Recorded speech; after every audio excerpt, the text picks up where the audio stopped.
এখানে দেখেন 2 নম্বরটায় বলা হচ্ছে এটা একটা জার্নাল। আপনাদের জার্নাল, লেজার এবং ট্রায়াল ব্যালেন্স তিনটাই আমরা এই অঙ্কটা থেকে করব। এখানে বলছে Rizari Clark is a licensed CPA. Rizari Clark হচ্ছে একজন সনদপ্রাপ্ত সিপিএ। সিপিএ মানে আমরা বলি সার্টিফাইড পাবলিক অ্যাকাউন্টেন্টস, যিনি এআইসিপিএ কর্তৃক অথরাইজড একজন CPA. During the first month of the operation of her business, তার ব্যবসার প্রথম মাসে শুরুতে the following events and transactions occurred, এই সকল ঘটনা এবং লেনদেনগুলো ঘটেছিল। এরপরে মে 1 তারিখে রিজারি ইনভেস্টেড $20,000 ক্যাশ অ্যান্ড $3,000 সাপ্লাইজ। তিনি $20,000 ক্যাশ এবং $3,000 সাপ্লাইজ দিয়েছিলেন। এখন আমরা জার্নাল করার পর আমি যেগুলো আগে থেকে তুলে রেখেছি, আমাদের একটু টাইম বাঁচবে এই জন্য। তো এখানে মে 1 তারিখে আমরা পড়লে বুঝতে পারছি যে একজন মালিক তিনি ব্যবসা প্রতিষ্ঠানে $20,000 ক্যাশ এবং $3,000 সাপ্লাইজ প্রোভাইড করেছেন, ইনভেস্ট করেছেন, ইনিশিয়াল ইনভেস্টমেন্ট। এটা যদি করে আমাদের বিজনেসে কিন্তু ক্যাশ বৃদ্ধি পেয়েছে। ক্যাশ বৃদ্ধি পেয়েছে কত স্যার? 20,000। দেখেন আমরা ক্যাশ বৃদ্ধি পেয়েছে ডেবিট। আর একটা জিনিস বৃদ্ধি পেয়েছে সেটা হচ্ছে আপনার সাপ্লাইজ। ব্যবসা প্রতিষ্ঠানে সাপ্লাইজ বৃদ্ধি পেয়েছে, সাপ্লাইজ একটা সম্পদ, এটাও ডেবিট। আর মালিক যদি কোনো কিছু দেয়, বিজনেসে বিনিয়োগ করে, তার নাম হচ্ছে ক্যাপিটাল। ক্যাপিটালে কত টাকা হবে বলতে পারেন? 23,000 স্যার 23,000। 23,000 স্যার। এটা টোটালটা কেন? কারণ 20,000ও মালিক দিয়েছে, 3,000ও মালিক দিয়েছে, যে জিনিসই দিক না কেন টোটাল মালিক যা দিবে সব মিলে তার ক্যাপিটাল। তাহলে আমাদের এখানে এটা হচ্ছে আমাদের $20,000, এটা হচ্ছে আমাদের $3,000, আর এখানে আমাদের টোটাল হবে $23,000। এটা হয়ে গেল ডেবিট এবং ক্রেডিট নির্ণয়। এখন আপনার রেফারেন্সের ঘরে আমরা বলেছিলাম জার্নাল থেকে যখন লেজারে ট্রান্সফার করবেন, লেজারে কোথায় ট্রান্সফার করছেন, কোন নাম্বারে বা কোন জায়গায়, সেই নাম্বারগুলো রেফারেন্সে ব্যবহার করতে হয়। তো আপনাদের এখন অঙ্ক করানোর সময় আমি এটা রেফারেন্সটা ঘরটা ব্যবহার করছি রেফারেন্সের কাজে না, অন্য একটা কাজে। কাজটা হলো একটা এই যে ডেবিট ক্রেডিটগুলো যে আমরা নির্ণয় করছি, এটা কি কারণে করছি সেই কারণটা এখানে উল্লেখ করছি। যেমন ক্যাশ, এটা অ্যাসেট, এটা বৃদ্ধি পেয়েছে তাই ডেবিট। তো অ্যাসেট বৃদ্ধি পাওয়ার ক্ষেত্রে আমরা এ প্লাস সাইনটা ব্যবহার করবো। এ প্লাস মানে আমরা বোঝাচ্ছি অ্যাসেট বৃদ্ধি পেয়েছে তাই ক্যাশ ডেবিট হয়েছে। সাপ্লাইজ বৃদ্ধি পেলো, এটাও একটা অ্যাসেট বৃদ্ধি পেয়েছে তাই ডেবিট হয়েছে। মানে আমরা এই সাইন দিয়ে বোঝাতে চাচ্ছি যে কেন ডেবিট বা ক্রেডিটটা হলো, কারণটা। রেফারেন্সের ঘর কিন্তু এই জন্য ব্যবহার হয় না, আমি জাস্ট ব্যবহার করছি এই কারণে। ক্যাপিটাল, এটা কিন্তু ক্যাপিটাল বৃদ্ধি পাওয়ার কারণে ক্রেডিট, কারণ ক্যাপিটাল আলাদা একটা অ্যাকাউন্ট। আমরা আপনাদের ডেবিট ক্রেডিট নির্ণয়ের সময় ক্যাপিটাল, রেভিনিউ, লাইবিলিটি এগুলো আলাদা আলাদা হিসাব। সুতরাং ক্যাপিটাল বাড়লে ক্রেডিট। তাহলে এই ঘটনা কি হয়েছে? প্রথমটা অ্যাসেট বেড়েছে, তারপরটা অ্যাসেট বেড়েছে, তারপরটা ক্যাপিটাল বেড়েছে। ঠিক আছে? তাহলে অ্যাসেট দুইটা বাড়লে ডেবিট আর ক্যাপিটাল হলো ক্রেডিট। এটা হচ্ছে আপনার 1 তারিখে হয়ে গেল। 2 নম্বর, 2 সেকেন্ড মে আপনি যেটা করছেন সেটা হচ্ছে hired a secretary receptionist at a salary of $2,000 per month. আপনি একজন সেক্রেটারিকে হায়ার করছেন যার স্যালারি পার মান্থ হচ্ছে $2,000। এটা আপনি ওই দিন কন্ট্যাক্ট করছেন 2 তারিখ, এই দিন আপনি কন্ট্যাক্ট করছেন তার সাথে যে তাকে মাসে $2,000 করে দিবেন। তাকে কোনো টাকা প্রদান করেননি, সেও আপনাকে কোনো সার্ভিস প্রদান করেনি, সুতরাং এটা কোনো ট্রানজ্যাকশন না। এখানে কোনো টাকার আদান প্রদান হয়নি, কোনো ব্যবসার কোনো কিছু বৃদ্ধি বা হ্রাস হয়নি, এই জন্য এটা কোনো লেনদেন না। এখানে টাকা দেখতে পাচ্ছি আমরা। তো আপনি ধরেন কারো কাছ থেকে পণ্য কিনবেন 20 লাখ টাকা, তার একটা চুক্তি করলেন, তাকে 1 লাখ টাকাও দিলেন না অ্যাডভান্স, সে আপনাকে 1 লাখ টাকারও পণ্য দিল না, শুধু চুক্তি হলো। এরকম চুক্তি কোনো লেনদেন হয় না, সেটা ট্রানজ্যাকশন হয় না। তো ট্রানজ্যাকশন হতে গেলে বিজনেসের কোনো না কোনো কিছু বৃদ্ধি হ্রাস হতে হবে, এই জন্য এটা কোনো লেনদেন না। কোনো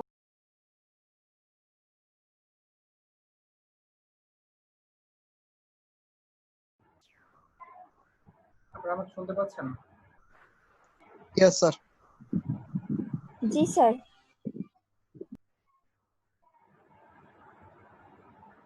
কোনো ঘটনা যদি দেখেন যে এটা আপনার বিজনেসের কোনো কিছু বৃদ্ধি বা হ্রাস পায়নি, তাহলে সেটা আপনার ট্রানজ্যাকশনে হবে না। এখানে 2 নম্বর যে ঘটনা, এটা আপনি শুধু একটা চুক্তি করেছেন, এখানে আপনার কোনো ট্রানজ্যাকশন হয়নি। এরকম ট্রানজ্যাকশন হয়নি এরকম আইটেম যদি আপনার অঙ্কের মধ্যে দেওয়া থাকে, তাহলে সেটা অ্যান্সারটা হবে নো এন্ট্রি। নো এন্ট্রি মানে হচ্ছে প্রবেশ নিষেধ না, নো এন্ট্রি মানে হচ্ছে কোনো জার্নাল হবে না, কোনো দাখিলা হবে না। ঠিক আছে? এটা আপনি ভাবলেন যে এর তো কোনো জার্নাল হবে না, এটা আমি দিব না, এরকম করলে কিন্তু হবে না। এটা দিবেন, নো এন্ট্রি লিখবেন, এটাই হচ্ছে আপনার এটার অ্যান্সার। মানে আমি আমি যাতে এনশিওর করতে পারেন আমাকে যে আপনি এটা জানেন, ঠিক আছে? এটা আবার স্কিপ করে দেন না যে এটা তো অ্যান্সার নাই, এটা অ্যান্সার আছে, এটা অ্যান্সার হচ্ছে এটার কোনো জার্নাল হবে না, এটাই এর অ্যান্সার। সুতরাং নো এন্ট্রি লিখলে 2 নম্বরটা আমাদের হয়ে যাবে।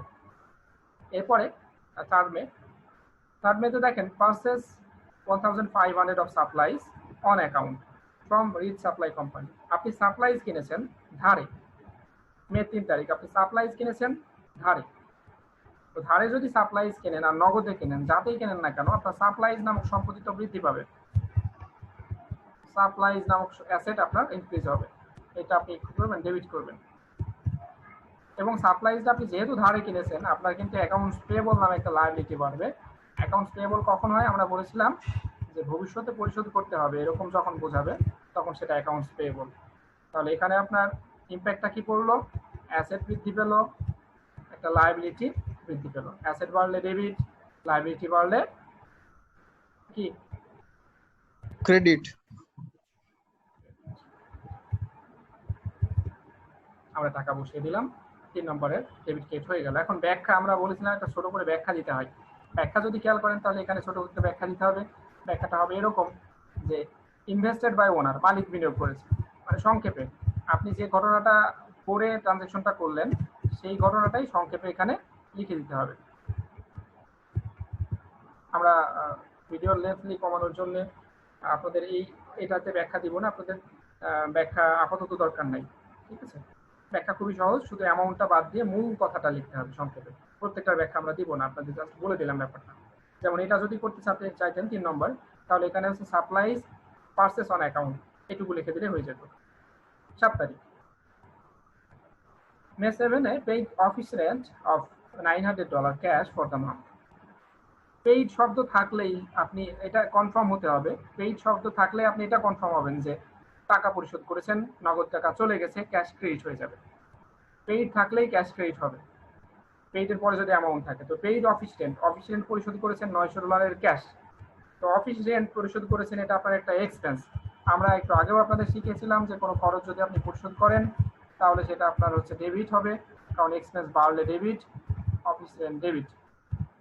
আর অফিস রেন্ট পরিশোধ করলে নগদ টাকা দিয়ে ক্যাশ চলে যায়, ক্যাশ হয়ে যাবে ক্রেডিট। ইম্প্যাক্টটা কি? ইম্প্যাক্ট হচ্ছে এক্সপেন্স বৃদ্ধি পাচ্ছে, ই প্লাস, ঠিক আছে? এবং ক্যাশ কমে যাচ্ছে, এ মাইনাস। এ মাইনাস মানে কি বোঝাচ্ছি আমরা? Asset decrease. ই প্লাস মানে এক্সপেন্স ডিক্রিজ, এগুলো বোঝাচ্ছি। এইগুলো আবার রেফারেন্সে করে বসায় না যেন, হ্যাঁ? রেফারেন্সে কিন্তু এগুলো না, আমি আপনাদের বোঝার সুবিধার্থে দেখাচ্ছি এটা। তাহলে অফিস রেন্ট আমাদের 900,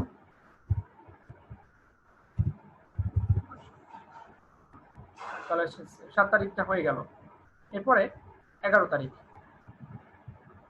আমরা অঙ্কের শুরুতে দেখেছিলাম যে যিনি বিজনেসের ওনার ডিজার্ডি, উনি হচ্ছে একজন আপনার licensed CPA, certified public accountants. যারা সার্টিফাইড পাবলিক অ্যাকাউন্টেন্টস হয় তারা অডিট রিলেটেড কাজ করে, ট্যাক্স রিলেটেড কাজ করে থাকে, কনসালটেন্টের কাজ করে থাকে, অডিটিং করে থাকে। তো এখানে 11 তারিখে হচ্ছে কমপ্লিটেড আর ট্যাক্স অ্যাসাইনমেন্ট। দেখেন তিনি ট্যাক্সের একটা অ্যাসাইনমেন্ট করে দিয়েছেন একটা কাস্টমারকে, তার কাছে একজন অ্যাসাইনমেন্ট একটা দিয়েছিল, সেটা তিনি করে দিয়েছেন। এবং বিল দিয়েছেন, বিল ক্লায়েন্টকে বিল দিয়েছেন $2700 ফর সার্ভিসেস প্রোভাইডেড। তিনি যে ট্যাক্সের অ্যাসাইনমেন্ট করে সার্ভিসটা দিলেন সেই সার্ভিসের এগেইনস্টে একটা বিল কাস্টমারকে তিনি দিয়েছেন। তো এই তারিখে দেখেন বোঝা যাচ্ছে যে আপনি ট্যাক্স অ্যাসাইনমেন্ট, আপনার কাজটা কমপ্লিট করেছেন, সার্ভিসটা দিয়ে ফেলেছেন, কিন্তু টাকাটা এখনো পাননি, এটা মিন করছে। তো আমরা যদি সার্ভিস দিয়ে ফেলি আর টাকা না পাই তাহলে আমরা ধরে নিব টাকা ভবিষ্যতে পাবো, আর টাকা যদি ভবিষ্যতে পাই তাহলে আমরা লিখবো অ্যাকাউন্টস রিসিভেবল। অ্যাকাউন্টস রিসিভেবল এটা আপনার ডেবিট। আচ্ছা, অ্যাকাউন্টস রিসিভেবল এটা ডেবিট, আর আপনার ক্রেডিট হবে এখানে সার্ভিস রেভিনিউ, কারণ আপনার রেভিনিউ কিন্তু হয়ে গেছে। আপনাদের রেভিনিউ রিকগনিশন প্রিন্সিপাল যখন পড়িয়েছিলাম তখন বলেছিলাম যে রেভিনিউ হওয়ার শর্ত হচ্ছে সেবা বা পণ্য প্রদান করা, আদান প্রদান, ক্যাশের ট্রানজ্যাকশন হওয়াটা জরুরি না। এটা নগদে হোক বা ধারে হোক, ক্যাশে হোক বা অন অ্যাকাউন্টে হোক, যেটাতেই হোক না কেন পণ্য বা সেবা প্রদান করা হয়ে গেলেই সেটা রেভিনিউ হয়ে যায়। এই জন্য আমরা এখানে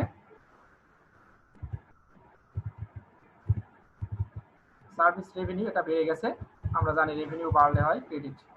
তাহলে এটার ব্যাখ্যাটা কি লিখবো, যে একটা অ্যাসেট বৃদ্ধি পেয়েছে এবং রেভিনিউ বৃদ্ধি পেয়েছে। অ্যাসেট বাড়লে হয় ডেবিট, রেভিনিউ বাড়লে হয় ক্রেডিট।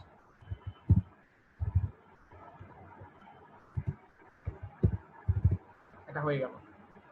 এরপরে মে 17 তারিখে দেখেন রিসিভড ক্যাশ অফ 3200 অ্যাডভান্স। কারো কাছ থেকে আপনি অ্যাডভান্স ক্যাশ নিচ্ছেন অন ম্যানেজমেন্ট কনসাল্টিং এঙ্গেজমেন্ট। ম্যানেজমেন্টকে কনসালটেশন করার জন্য আপনি কারো কাছ থেকে 3200 অ্যাডভান্স নিয়েছেন, মানে কনসালটেশন করবেন এই জন্য আপনি আগে অ্যাডভান্স নিয়েছেন। তো আমরা অ্যাডভান্স নিয়ে আর যাইনি, ক্যাশ তো বৃদ্ধি পেয়েছে, আমরা বুঝতে পেরেছি ক্যাশ রিসিভ করেছি কারো না কারো কাছ থেকে, ক্যাশ ডেবিট। এবং আমরা যেটা রিসিভ করলাম এটা কিন্তু আমাদের কোনো রেভিনিউ না, রেভিনিউ হওয়ার আগেই অ্যাডভান্স নিয়ে ফেলেছি। রেভিনিউ হওয়ার আগেই যদি অ্যাডভান্স নিয়ে ফেলি এটা আমাদের একটা লায়াবিলিটি। কেন? কারণ ভবিষ্যতে আমাকে সার্ভিসটা দেওয়া লাগবে এবং এই লায়াবিলিটিটার নাম হচ্ছে unearned revenue. Unearned revenue liability, এই লায়াবিলিটিটা হচ্ছে ক্রেডিট। আনআর্নড রেভিনিউ মানে বলছি কি, যে উপার্জন হওয়ার আগেই আপনি যখন অ্যাডভান্স টাকা নিয়ে নেন তখন সেই রেভিনিউটার নামে আনআর্নড যুক্ত হয়ে এটা লায়াবিলিটি হয়ে যায়, এটা রেভিনিউ থাকে না, কারণ আপনার এখন সেবা দেওয়া লাগবে। এটা আমার ইমপ্যাক্ট লিখবো কি, অ্যাসেট বৃদ্ধি পেল আর লায়াবিলিটি বৃদ্ধি পেল। অ্যাসেট বাড়লে ডেবিট, লায়াবিলিটি বাড়লে ক্রেডিট। আপনার অ্যামাউন্ট হচ্ছে 3200।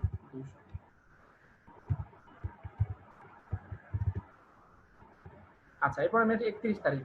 মে 31 তারিখে দেখেন paid secretary receptionist $2000 salary for the month. ওই যে 2 তারিখে আপনি একটা সেক্রেটারি হায়ার করেছিলেন, আজকে 31 তারিখে 1 মাস পূর্ণ হয়ে গেল, আজকে আপনি তাকে স্যালারিটা দিচ্ছেন, আজকেরটা ট্রানজ্যাকশন হবে। তো স্যালারি যদি আমরা কাউকে পেড করি, আমাদের স্যালারি এটা এক্সপেন্স, আমরা জানি স্যালারি এক্সপেন্স পরিশোধ করলে এক্সপেন্স ডেবিট হয়। তো স্যালারি এক্সপেন্স ডেবিট, এবং যেহেতু পরিশোধ করছেন ক্যাশ কমে যাচ্ছে, নগদ টাকা হয়ে যাবে ক্রেডিট। এটা ডেবিট ক্রেডিটের কারণ কি, এখানে অ্যাসেট বৃদ্ধি পেয়েছে, ক্যাশ এটা অ্যাসেট মাইনাস হয়েছে, একটা অ্যাসেট বৃদ্ধি, সরি এটা এক্সপেন্স, এক্সপেন্স বেড়েছে তাই ডেবিট আর ক্যাশ কমেছে তাই ক্রেডিট। অ্যামাউন্টটা ছিল আমাদের $2000। ওকে, তাহলে আমরা জার্নালটা কমপ্লিট করে ফেলেছি। এখানে দেখেন রিকোয়ারমেন্ট হচ্ছে প্রথম কার্ড, এ নম্বরটা আমরা শেষ করে ফেললাম। বি নম্বর হচ্ছে লেজার তৈরি করা। তো লেজার তৈরি করা আপনাদের আগে একটা ভিডিওতে দেখিয়েছি, আগে একটা পার্টে দেখিয়েছি স্লাইড থেকে। তো সেখানে আমরা দেখিয়েছি যে কি, লেজার মানে হচ্ছে পার্মানেন্ট ভাবে লিখতে হবে, প্রত্যেকটা হিসাবের আলাদা আলাদা একটা ঘর থাকবে এবং সেটার ব্যালেন্সিংটাও তো বুঝতে পারবো আমরা। তো এখন আপনার এখান থেকে তাহলে গুনতে হবে, এখন আমাদের কয়টা ঘর কাটতে হবে, প্রত্যেকটার নামে একটা করে ঘর। সেটা ক্যাশের নামে একটা হবে, সাপ্লাইজের নামে একটা, ক্যাপিটালের নামে একটা, সাপ্লাইজ আমরা একবার ধরলাম, এরপর অ্যাকাউন্টস পেয়েবলের নামে একটা, অফিস রেন্টের নামে একটা, ক্যাশ একবার ধরেছি, রিসিভেবলের নামে একটা, সার্ভিস রেভিনিউ এর নামে একটা, আনআর্নড রেভিনিউ নামে একটা, স্যালারি এক্সপেন্স নামে একটা। ঠিক আছে, আসি, খুব ঘুম আসছে নাকি আপনার?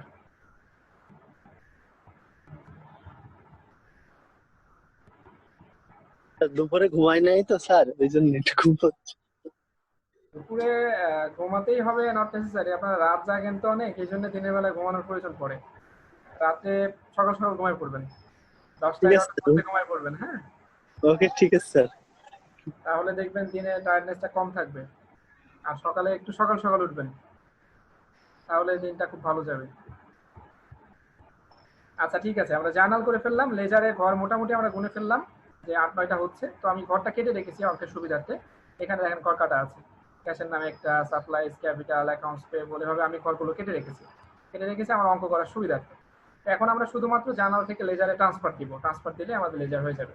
তো প্রথমে আমাদের ক্যাশ, তো ক্যাশেরটা যখন করবেন তাহলে ক্যাশ কোথায় কোথায় আছে, এখানে দেখেন 1 তারিখে আছে, 7 তারিখে আছে, 17 তারিখে আছে, 31 তারিখে আছে, আমি ডেটগুলো বসিয়ে রেখেছি 1, 7, 17, 31। তাহলে 1 তারিখেরটা আমরা বসাবো। ক্যাশের যে কয়টা আইটেম আছে সবগুলোই ক্যাশের ঘরের মধ্যে আসবে। তো ক্যাশের প্রথমে আছে কত, 20,000 ডেবিট। তো আমরা বলেছি ডেট বসাবেন আগে, তারপরে অ্যামাউন্ট বসাবেন। এই যে 20,000 ডেবিটে বসাই দিলেন ডেট এবং অ্যামাউন্ট, তারপরে এই 20,000ই আপনার ব্যালেন্সে বসাই দিলেন। এই যে 20,000 বসাইলেন, এই 20,000 কি ডেবিট ব্যালেন্স না? সোনালী আপনি বলেন। আসসালামু আলাইকুম স্যার। বলেন সোনালী, আপনি শুনতে পাচ্ছেন? স্যার অ্যাকচুয়ালি আমার মাইগ্রেনের পেইন উঠছে তো স্যার, আমি কি লিভ নিতে পারি? হ্যাঁ ঠিক আছে, আপনি লিভ নেন। আমি পরে যখন এটা ভিডিও দিব অবশ্যই এটা দেখে নেবেন। Okay sir. স্যার আমার অ্যাটেন্ডেন্সটা একটু কাইন্ডলি একটু দিয়ে দিয়েন। কি আপনি তো এখানে অনুমতি নিয়েই লিভ করছেন, ঠিক আছে। Okay sir, thank you. আসসালামু আলাইকুম। আচ্ছা, তাহলে আমরা এখানে বলেছিলাম যে আপনি প্রথমে ডেট বসাবেন, ডেট বসাইলাম। এখানে ডেবিট থাকলে আপনিও ডেবিটে বসাবেন, এখানে ক্রেডিট থাকলে আপনিও ক্রেডিটে বসাবেন, বসাইলাম। এইটাই ব্যালেন্সে বসিয়ে দিলেন। তাহলে এই যে ব্যালেন্সটা, এই ব্যালেন্সটা কিন্তু ডেবিট ব্যালেন্স। এখানে নাম বসাতে হবে বিপরীত নাম। ক্যাশ ছিল ডেবিট, ক্যাশের বিপরীত নামটা হচ্ছে ক্রেডিট। আপনি এখানে ক্যাপিটাল নামটা বসাবেন। অনেকের কোশ্চেন থাকতে পারে, স্যার ক্যাপিটাল তো 23,000, আমি 20,000 বসালাম কেন? আমি 20,000 বসিয়েছি কিন্তু ক্যাশের অ্যামাউন্ট, ক্যাপিটালের অ্যামাউন্ট বসাইনি। ক্যাপিটালের মধ্যে 20,000 ক্যাশ আছে এবং 3,000 সাপ্লাইজ আছে। আপনি যখন ক্যাশের হিসাবটা করবেন শুধু ক্যাশের অ্যামাউন্টটুকু বসাবেন। এই জন্যে আমি ক্যাপিটাল দেখে বসাইনি, আমি ক্যাশ দেখে বসাইছি। ক্যাশ 20,000, আমিও 20,000 বসাইছি। বিপরীত নাম ক্যাপিটাল, ক্যাপিটাল বসাই দিয়েছি। এখানে ক্যাপিটাল কত থাকলো আমার দেখার বিষয় না, কারণ এই ক্যাপিটালের মধ্যে অনেক কিছু মিলেই থাকতে পারে। ক্যাশ থাকতে পারে, সাপ্লাইজ থাকতে পারে, রিসিভেবল থাকতে পারে, ফার্নিচার বিল্ডিং থাকতে পারে। তাহলে 1 নম্বরের আইটেমটা আমরা করে ফেললাম। সেকেন্ড ক্যাশ কোথায় আছে? 7 তারিখ। 7 তারিখে ক্যাশ ডেবিট না ক্রেডিট দেখতে পাচ্ছেন? ক্যাশ ক্রেডিট আছে স্যার। ক্রেডিট দেখতে পাচ্ছেন। ওকে, তাহলে ক্যাশ যদি ক্রেডিটে থাকে এখানেও ক্রেডিটে বসবে। অ্যামাউন্টটা হচ্ছে আপনার 7 তারিখে 900। জি স্যার। এখানে বিপরীত নাম বসবে। 7 তারিখে ক্যাশের বিপরীতে কি ছিল? Sir office rent. Right, office rent. আচ্ছা, এখন ব্যালেন্সিং এর কাজ। ব্যালেন্সিং হচ্ছে প্রথমটা ছিল ডেবিট, পরে আসলো ক্রেডিট, যোগ হবে না বিয়োগ হবে? মাইনাস হবে স্যার। স্যার বিয়োগ হবে স্যার। মাইনাস হবে। তাহলে এটা হচ্ছে আমাদের 19,100। 7 তারিখের পরে 17 তারিখ। 17 তারিখে দেখেন ক্যাশ আছে ডেবিট, তাহলে আপনি 17 তারিখেরটা ডেবিট দিকে বসাবেন। অ্যামাউন্ট হচ্ছে 3,200। এখানে বিপরীত নামটা কি হবে 17 তারিখের? Unearned revenue. Right, revenue. এটা আমাদের বসে গেল। এখন দেখেন, প্রথমে ছিল আপনার ডেবিট, মানে ডেবিট ব্যালেন্সই ছিল 19,100 যেটা আছে, এটা কিন্তু এখনো ডেবিট ব্যালেন্সে আছে, মাইনাস হয়ে যায়নি। তো ডেবিট ব্যালেন্সের সাথে যদি আবার ডেবিটে আসে তাহলে যোগ হয় না বিয়োগ হয়? যোগ হয় স্যার। যোগ হবে স্যার, যোগ হবে। রাইট, প্লাস হবে। তাহলে আমাদের এখানে 22,300 যদি আমরা যোগ দিই। এরপরে মে 31। মে 31 তারিখে ক্যাশ ছিল কি? ক্রেডিট। তাহলে ডেট আমরা ক্যাশ ক্রেডিটে বসাই দিব 2,000 বসাই দিলাম। আচ্ছা, এই 2,000 যে ক্রেডিটে বসলো এখানে এখন যোগ হবে না বিয়োগ হবে? মাইনাস হবে। তো এটা মাইনাস হবে 22,300 সাথে স্যার। আচ্ছা, তাহলে এটা আনসারটা হবে কত? 20,300। এটা আমরা রেড করে দিই আমাদের বোঝার সুবিধার্থে যে আমাদের বর্তমান ব্যালেন্স এটা। এখানে বিপরীত নামটা কি ছিল? স্যালারি। Salary expense.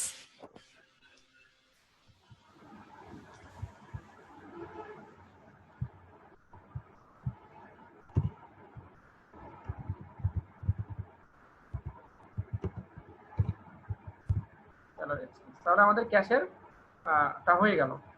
এরপরে কাজটা কি? সাপ্লাইজ। সাপ্লাইজ এখন কোথায় কোথায় আছে? সাপ্লাইজ আমি এখানে ডেট বসিয়ে রেখেছি মে 1 এবং 3। সাপ্লাইজ দেখেন মে 1 এ ডেবিটে আছে 3,000। তো 3,000 যদি ডেবিটে থাকে আপনি মে 1 এ আগে 3,000 ডেবিটে বসিয়ে নেবেন। সাপ্লাইজের বিপরীত নাম ছিল ক্যাপিটাল। এই 3,000ই আপনি ব্যালেন্সে বসিয়ে দিবেন। এরপরে সাপ্লাইজ ছিল 3 তারিখে। 3 তারিখে দেখেন সাপ্লাইজ আছে ডেবিট 1,500, বিপরীত নাম অ্যাকাউন্টস পেয়েবল। তো ডেবিট যদি 1,500 থাকে আপনি আবার ডেবিট 1,500 বসাবেন। বিপরীত নাম ছিল আমাদের অ্যাকাউন্টস পেয়েবল, আমরা সংক্ষেপে এপি দিয়ে বোঝাই। এখন দেখেন প্রথমটাও ডেবিট, পরেরটাও ডেবিট, কি হবে? স্যার যোগ হবে যোগ স্যার। হবে স্যার। রাইট, 4,500। 4,500 প্লাস হবে। এটা আমরা রেড করে দিই। আচ্ছা, এরপরে ক্যাপিটাল। ক্যাপিটাল দেখেন আপনার একটা তারিখেই আছে, শুধু 1 তারিখ, এবং ক্যাপিটালের বিপরীত হিসাব আছে 2টা। এই জন্য আমরা 23,000 ক্যাপিটাল একবারে বসালে কার কত এটা বোঝা কঠিন। ক্যাপিটালের বিপরীতে যেহেতু 2টা হিসাব আছে, 2টা হিসাবে আপনাকে বসাতে হবে। ক্যাপিটাল দেখেন ছিল ক্রেডিট, আপনাকে এখানে ক্রেডিট দিকেই বসাতে হবে, ক্যাশ বসাতে হবে 20,000 এবং সাপ্লাইজ বসাতে হবে 3,000 এবং ব্যালেন্স হচ্ছে প্রথমে 20 বা 23 একবারে বসাই দিতে পারেন, মানে 20 এবং 3 23 এভাবে একসাথেই ক্যাপিটাল আপনার হবে। ক্যাপিটাল ক্রেডিট, ক্রেডিট ব্যালেন্সেই কিন্তু গেল, এই টাকাটা কিন্তু ক্রেডিট। আপনি দেখতে কেমন লাগছে এটা আমরা 20,000ই ধরে পরে 23 করি। স্যার ওই 23,000 এখানে স্যার জেডটা নিয়ে দেবো স্যার ওই প্রত্যেকটা লেখার সময়? এখানে আর জের টানা লাগে না, আমরা জের করা হয় হচ্ছে আপনার মানে যখন যোগ বিয়োগ করা হয় টি ছক যেটা আমরা করি, টি ছকে করার সময় আমাদের ডাবল দাগ দিতে হয়, এখানে ডাবল দাগ আমাদের লাগবে না, এখানে লেখাই আছে ব্যালেন্স, সুতরাং এই ঘরে লাস্টের অ্যামাউন্টটা আপনার ব্যালেন্স হবে, ঠিক আছে? জি স্যার।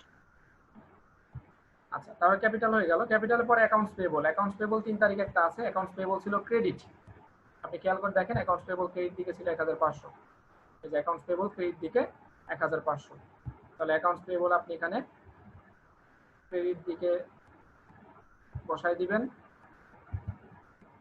1,500, ওইটাই ব্যালেন্সে বসাবেন 1,500, বিপরীত নাম ছিল সাপ্লাই, সাপ্লাই বসে গেল। অফিস রেন্ট ছিল 7 তারিখ, অফিস রেন্ট 7 তারিখ দেখেন ডেবিট 900, বিপরীত নাম ক্যাশ, তো অফিস রেন্ট ডেবিট, আপনি ডেবিটে বসাবেন 900, এটাই ব্যালেন্সে চলে যাবে, বিপরীত নাম ক্যাশ রেখে দিয়েছে, বিপরীত নামগুলো এখানে বসিয়ে রেখেছি, যেহেতু আগের গুলো বুঝলেন মোটামুটি। আচ্ছা, এরপরে আমরা আপনার অ্যাকাউন্টস রিসিভেবল দেখেন কয় তারিখটা, অ্যাকাউন্ট রিসিভেবল হচ্ছে 11 তারিখ, অ্যাকাউন্টস রিসিভেবল দেখেন ডেবিট 2700, সার্ভিস রেভিনিউ ক্রেডিট 2700, তো অ্যাকাউন্ট রিসিভেবল এখানে ডেবিট 2700 বসাই দিবেন, এটাই ব্যালেন্স, আর সার্ভিস রেভিনিউ এটা ছিল ক্রেডিট 2700, এটা বসাবেন, এটাই ব্যালেন্স, আর ব্যাক খাতে দেখেন বিপরীত নামগুলো বসে যাচ্ছে। আনআর্ন রেভিনিউ ছিল 17 তারিখে 3,200,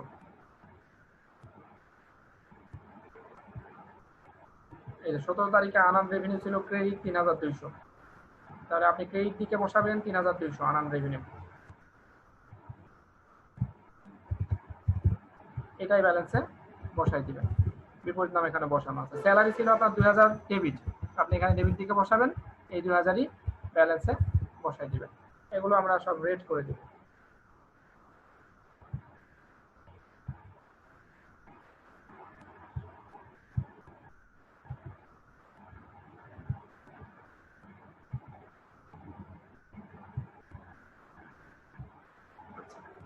আমাদের আর লেজার শেষ, সবগুলো লেজার আমরা শেষ করে ফেললাম, এরপরে আমরা করব ট্রায়াল ব্যালেন্স, ওই লেজারের ব্যালেন্স গুলো নিয়ে একটু চেক করে দেখব। তাহলে এখন একটা একটা করে নাম এখানে বসাতে থাকি। প্রথমে ধরেন ছিল ক্যাশ, তারপর ছিল সাপ্লাইজ, তারপর ছিল ক্যাপিটাল, তারপরে অ্যাকাউন্টস রিসিভেবল,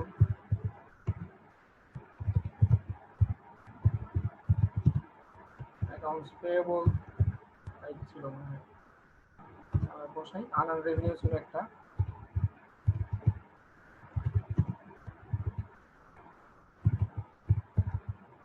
তারপরে আপনার স্যালারি ছিল লাস্ট একটা,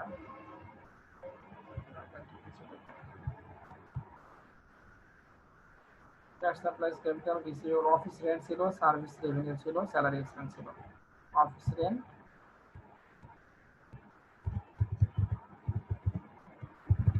আপনারা যে সিরিয়ালে রেজাল্টটা করবেন সেই সিরিয়ালে করার চেষ্টা করবেন, এটা আমি একটু ওলটপালট করলাম, বা লেজার করার সময় আপনি ওলটপালট করলে প্রবলেম নেই, লেজার যে সিরিয়ালে করবেন ওই সিরিয়ালে ট্রায়াল ব্যালেন্সটা বসানোর চেষ্টা করবেন।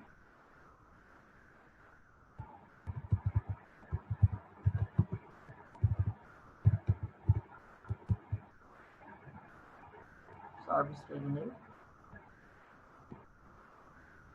The salary expense টা বাকি।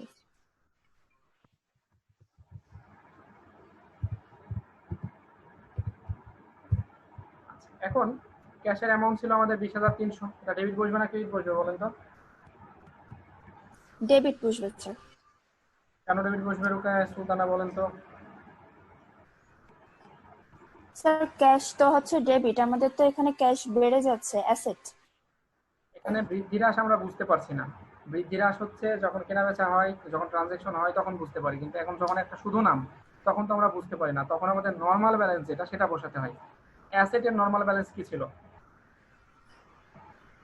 20,300। এটা অ্যামাউন্ট। আমি আপনাকে যেটা কোশ্চেন করতে যাচ্ছি সেটা আপনি হয়তো বুঝতে পারেননি। দেখেন, আপনাদের আমি শিখিয়েছিলাম প্রত্যেকটা 6টা হিসাব সমীকরণ থেকে শেখানোর পর 6টা হিসাবের প্রত্যেকটা নর্মাল ব্যালেন্স কি, বাড়লে কি কমলে কি শিখিয়েছিলাম। আপনাদের বলেছিলাম অ্যাসেটস, এক্সপেন্স এবং ড্রয়িং এই তিনটা হচ্ছে নর্মাল ব্যালেন্স ডেবিট। তারা সমীকরণের বাম দিকে থাকে। ডেবিট মানে আমরা বলেছিলাম লেফট সাইড। সমীকরণের লেফট সাইডে থাকার কারণে তারা নর্মালি ডেবিট, এবং তারা বৃদ্ধি পেলে ডেবিট, কমে গেলে ক্রেডিট। তো নর্মাল ব্যালেন্স শব্দটা তো আগে বলেছিলাম যে তারা ডেবিটে থাকে, তাই না? জি স্যার।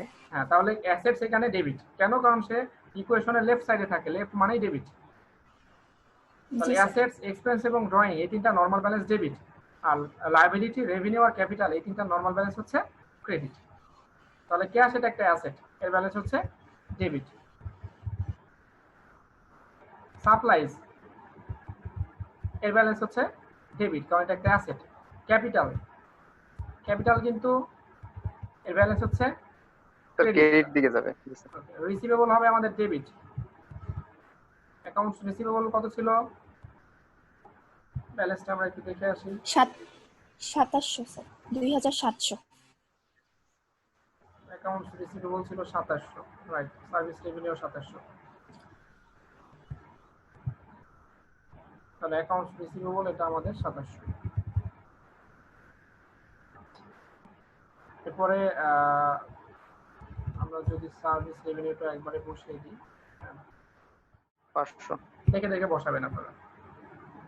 আচ্ছা, এরপরে আপনার ক্যাপিটাল ছিল 23, ওটা ঠিক আছে। অ্যাকাউন্টস পেয়েবল ছিল 1500। ক্যাপিটাল 23, অ্যাকাউন্টস পেয়েবল ছিল 1500, টা ঠিক আছে। Unearned revenue 3200, service revenue 2700, salary 2000। Unearned revenue 3200, 2700, আর 2000। হ্যাঁ, এবার ঠিক আছে। এবার দুই পাশ দেখবেন ঠিকঠাক থাকবে। দেখেন, এটা 23, 24, 27, 29,000, এই যে 30,300, 400 হয়। এই পাশেও তাই, 20, 24, 26, 28, 29,000, 7, 12, আর 3, 15, 30,400। ঠিক আছে, এই আমাদের দুই পাশ সমান হয়ে গেল। ঠিক আছে, তাহলে আপনাদের জার্নাল, লেজার এবং ট্রায়াল ব্যালেন্স একটা পুরো অঙ্ক দেখালাম, এবং এই অঙ্কটা আপনাদের আমি দিয়ে দিচ্ছি, সেভ করে রাখলাম। আপনাদের অঙ্কটা দিয়ে দিচ্ছি। তাহলে আপনাদেরকে আমি ভিডিওগুলো দিব, পাশাপাশি যে জায়গাগুলো যখন দিচ্ছি ওগুলো একটু দেখে নেবেন।